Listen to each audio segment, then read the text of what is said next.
قل لو كان البحر مدادا لكلمات ربي لنفد البحر قبل أن تنفد كلمات ربي ولو جئنا بمثله مددا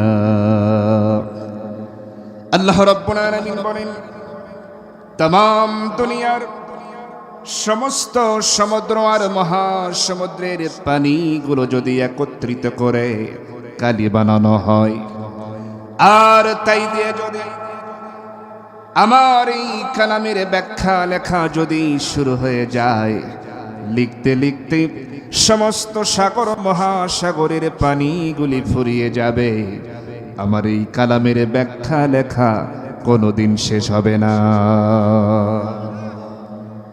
কোনোদিন শেষ হবে না, কেউ পারবে না।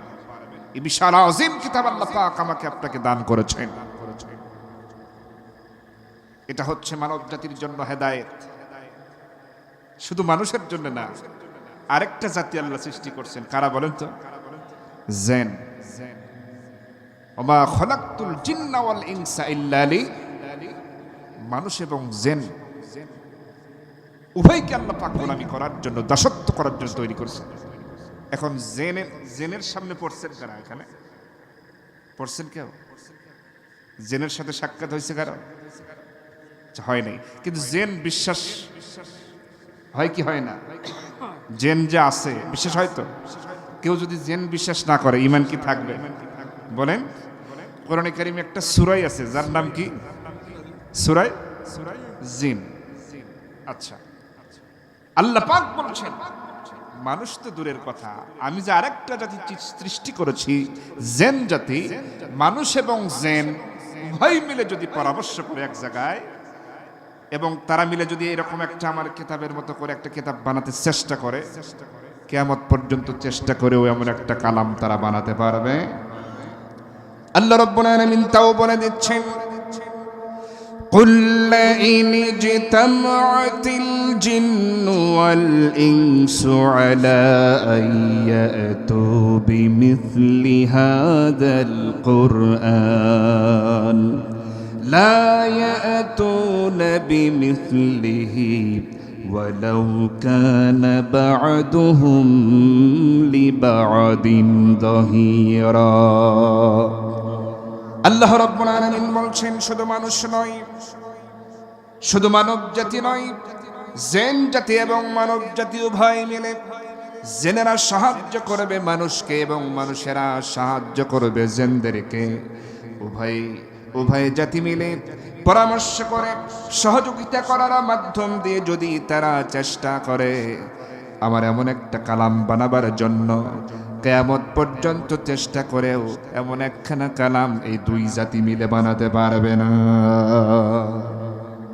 সেই কিতাবে 49 নম্বর সূরা সূরাতুল হুজরাতের 15 নম্বর আয়াত, দেখি আল্লাহ পাক এখানে কি বলছেন। জানা থাকলে আমার সঙ্গে সবাই পড়বেন।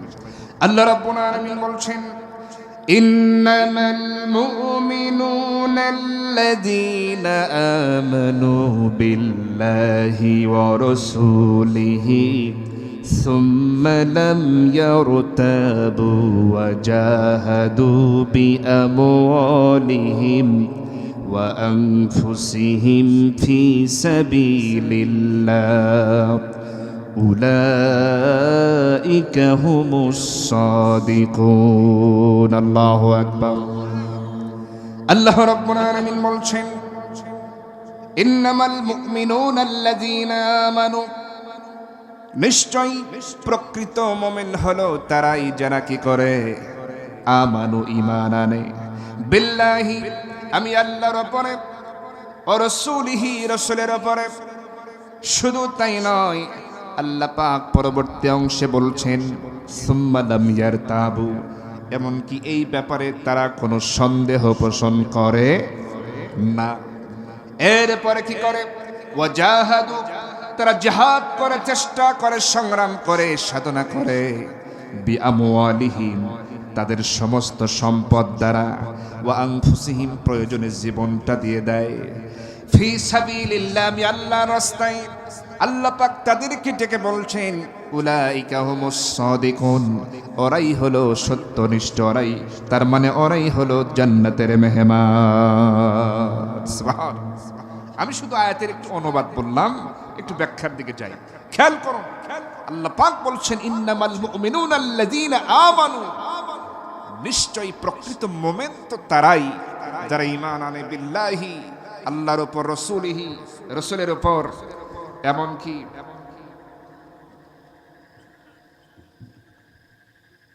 এরপরে ঈমান আনার পরে তারা কি করে না, সুম্মা লাম ইয়ারতাবু, অতঃপর তারা কোনো সন্দেহ পোষণ করে। আচ্ছা, এখানে আমরা যারা আছি, ঠিক না বলেন, আমরা আল্লাহ, নবী, ফেরেশতা এগুলো বিশ্বাস করি কিনা? একসময় মৃত্যুবরণ করতে হবে, এটা কাফের, মুশরিক, বেঈমান, ঈমানদার সবাই বিশ্বাস করে যে মরা লাগবে।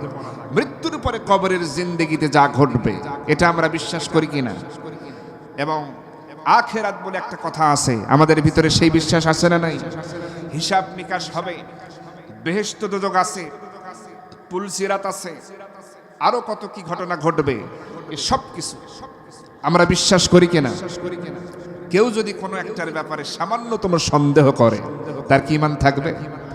আল্লাহ বলছেন প্রকৃত মুমিন তো তারা যারা ঈমান আনার পরে বিন্দু পরিমাণ সন্দেহ করে। আমার বন্ধুগণ, আল্লাহ রাব্বুল আলামিন আমার নবীজিকে যেই সময়টাতে মক্কা নগরে পাঠালেন, নবুয়ত প্রদান করলেন, সে সময় নবীজি তো মানুষকে ঈমানদার বানিয়েছেন, মানুষকে যে জান্নাতের রাস্তায় তুলেছেন তা তো কেবল আখিরাতকে স্মরণ করিয়ে দিয়েছেন। জাহান্নামের ভয়, আল্লাহর ভয় দেখাচ্ছেন, মানুষ সেগুলোকে বিশ্বাস করে নিয়েছে এবং ঈমানদার হয়ে গেছে, ঈমান গ্রহণ করে নিয়েছে। এবং এর মধ্যে গরিব শ্রেণীর লোক যারা, তারাই বেশি সাড়া দিয়েছে। সুবহানাল্লাহ বলেন। ধনীরা বিশেষ করে, মক্কার প্রভাবশালী নেতৃত্বস্থানীয় যারা, তারা কখনো ঈমান তো আনেই নাই, বরং আমার নবীজির সমস্ত কর্মকাণ্ডকে তারা বরদাস্ত করতে না পেরে তারা কি করলো, নবীজির বিরুদ্ধে নানা ষড়যন্ত্র করলো। এর মধ্যে মক্কার কুরাইশ নেতাদের মধ্যে একজন বড় লিডার, যার নাম হলো আস ইবনে ওয়াইল। কি নাম বলেন তো? আস ইবনে ওয়াইল, একেবারে আবু জেহেলের সারির যত নেতা আছে ওই মাপের নেতা। সে চিন্তা করলো, আরে মুহাম্মদ বিন আব্দুল্লাহ কি শুরু করেছে, মিথ্যা কথা, মিথ্যা বানোয়াট গল্প কাহিনী করে, কিসের পরকাল, কিসের মানুষকে আবার জিন্দা করা হবে, কিসের আবার হিসাব নিকাশ, এ সমস্ত স্বপ্ন দেখায়া মিথ্যা গল্প বলে মানুষকে ধোঁকা দিয়ে তার দল ভারী করতেছে। একটাই সুযোগ পেয়েছি, মুহাম্মদ বিন আব্দুল্লাহকে অপমান করার রাস্তা পেয়ে গেছে। এই চিন্তা করতেছে হলো কাফের নেতা আস ইবনে ওয়াইল। এবার সে কি করল, নবীজিকে অপমান করার জন্য, অপদস্থ করার জন্য কোথা থেকে যেন একটা মরা মানুষের কঙ্কাল সে হাজিরি করে ফেলল। খুব খেয়াল করে, মরা মানুষের কঙ্কাল দেখছেন কিনা আপনারা? মাথার খুলি থেকে সবই আছে, পা পর্যন্ত শুধু হাড়গুলো সবই আছে, ঠিক, শুধু মাংস নাই, গোশত নাই। কথা বলেন ঠিক কিনা? সরাসরি হয়তো আমরা দেখি নাই, বিভিন্ন হসপিটালের ডাক্তারদের চেম্বারে কোনো কোনো সময় দেখতে পাওয়া যায়, অথবা ক্যালেন্ডারের পাতায় এই মরা মানুষের কঙ্কালের ছবি দেখা যায় মাঝে মাঝে, ঠিক কিনা বলেন? এই আস ইবনে ওয়াইল কোথা থেকে যেন একেবারে মরা মানুষের কঙ্কালটা হাজিরি করে নিয়ে এসে মনে মনে ভাবতেছে, এবার আমি মুহাম্মদ বিন আব্দুল্লাহকে এমন ভাবে অপমান করব, অপদস্থ করব, উত্তর দিতে পারবে না, জবাব দিতে পারবে না। এই মনে করি সেই কঙ্কালটা হাতে নিয়ে এমন ভাবে সে আমার নবীজির ওই আসার রাস্তা পথের মধ্যে দাঁড়িয়ে থাকে যে নবীজি আসলেই অবশ্যই তার সঙ্গে সাক্ষাৎ করে এরপরে রাস্তা দিয়ে যেতে হবে, এটাই একমাত্র রাস্তা। এজন্য আসিব বিন ওয়াইল অপেক্ষায় থাকলো কখন মুহাম্মদ বিন আব্দুল্লাহ আসে। কিছুক্ষণ যখন সময় পেরিয়ে গেল, আমার নবীজি দিনের কাজ সেরে ওই পথ দিয়ে ওই রাস্তা দিয়ে আসতেছেন। আসিব বিন ওয়াইল নজর করে দেখি আমার নবীজি ওই রাস্তা দিয়ে আসতেছেন। আসিব বিন ওয়াইল এবার যখন দেখলো হ্যাঁ এই তো মুহাম্মদ বিন আব্দুল্লাহ, ওই তো দেখা যায় আসতেছে, আগে আসুক কাছাকাছি। এবার যখন নবীজি তার নিকটে চলে আসলো, আসিব বিন ওয়াইল একেবারে নবীজির সামনে গিয়ে দাঁড়ায়া বলতেছে, দাঁড়াও মুহাম্মদ বিন আব্দুল্লাহ, তোমার সঙ্গে আমার কিছু কথা আছে, তোমার সময় হবে নাকি? নবীজি বলতেছেন, আপনি হলেন মক্কার কুরাইশদের প্রভাবশালী নেতাদের মধ্যে একজন, আর আপনি রাস্তায় দাঁড়িয়ে আছেন, আমার সঙ্গে কথা বলবেন, আর আমি কি এমন হয়ে গেছি যে আপনি কথা বলতে চেয়েছেন আর আমি কথা বলবো না? এমনটা হতে পারে না। আমি মুহাম্মদ বিন আব্দুল্লাহ, আপনার জন্য অবশ্যই সময় দেব, যতক্ষণ ইচ্ছা ততক্ষণ আপনার সঙ্গে আমি সময় দিতে রাজি আছি, কথা বলতে রাজি আছি। আপনি বলেন, আমি প্রস্তুত আছি শোনার জন্য। আসিব বিন ওয়াইল বলেন, তাহলে মুহাম্মদ বিন আব্দুল্লাহ রে, আমি তোমার সামনে যা করব তুমি শুধু চেয়ে চেয়ে দেখবে, আর আমি প্রশ্ন করলেই শুধুমাত্র তুমি জবাবটা দেবে। নবীজি বললেন, হ্যাঁ ঠিক আছে তাই হবে।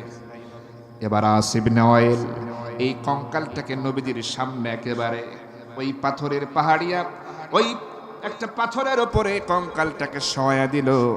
একটু দূর থেকে বড় একটা ওজনের পাথর হাতের মধ্যে নিয়ে এসে নবীজির সামনে বলতেছে, আসিব বিন ওয়াইল বলতেছে, তোমার সামনে যে শোয়া দিলাম এটা বুঝতেই পারছো এটা কি? কয় হ্যাঁ, এটা তো দেখাই যাচ্ছে একটা মৃত মানুষের কঙ্কাল, তোমার হাতের মধ্যে তো হলো একটা পাথর, আমি তো দেখতেই পাচ্ছি। এরপরে কি?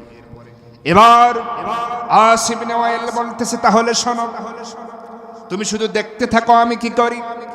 এই বলে সজোরে দুই হাত উঁচু করে এই ওজনওয়ালা পাহাড়িয়া এই পাথরের খণ্ড দিয়ে এমন সজোরে আঘাত হানা শুরু করে দেয়, এই মৃত মানুষের কঙ্কালের হাড়গুলো আগাতে আগাতে চূর্ণ বিচূর্ণ হয়ে যায়, একেবারে গুঁড়া গুঁড়া হয়ে যাচ্ছে, মাটির সঙ্গে পিষে যাচ্ছে।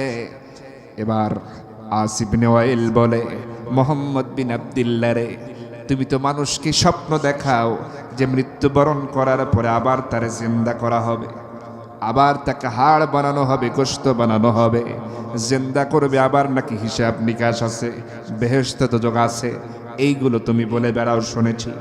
এই যে আমি তোমার চোখের সামনে এই মরা মানুষের কঙ্কালটাকে মাটির সঙ্গে পিষে ফেলতেছি, শুধু তাই নয়, এই কথা বলে আর ওই হাড়ের গুঁড়োগুলো মুষ্টির মধ্যে নিয়া ফুৎকার দিয়ে মরুভূমির বালুর সঙ্গে মিশায়া দেয় এই আসিব বিন ওয়াইল, আর বলে, মুহাম্মদ বিন আব্দুল্লাহ রে, তুমি আমাকে বলো তো, এই যে আমি হাড়ের গুঁড়োগুলো পর্যন্ত পিষে ফেলা এই গুঁড়ো মরুভূমির বালুর সঙ্গে আমি মিশায়া দিলাম, আচ্ছা বলো তো এই বালুর ভিতর থেকে এই গুঁড়ো হাড়ের এই অংশ আবার কে বের করবে, কে বাছাই করবে, কে আবার হাড় বানাবে, গোশত লাগাবে, মানুষ বানাবে?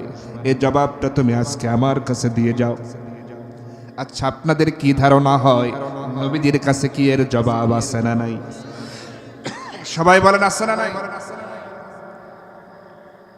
চিন্তা করেন, সে ভেবেছে মুহাম্মদ বিন আব্দুল্লাহ মনে হয় কোনো জবাব দিতে পারবে না, কিন্তু নবীজি তাকে যে জবাব দিয়েছিলেন পরবর্তী সময় আল্লাহ পাক আয়াত আকারে তা নাজিল করে দিয়েছেন। সুবহানাল্লাহ, আল্লাহ রাব্বুল আলামিন আয়াত নাজিল করেছিলেন, কাইফা তাকফুরুনা বিল্লাহি ওয়া কুনতুম আমওয়াতান ফাআহইয়াকুম সুম্মা ইউমীতুকুম সুম্মা ইউহয়ীকুম সুম্মা ইলাইহি তুরজাউন। আল্লাহু আকবার।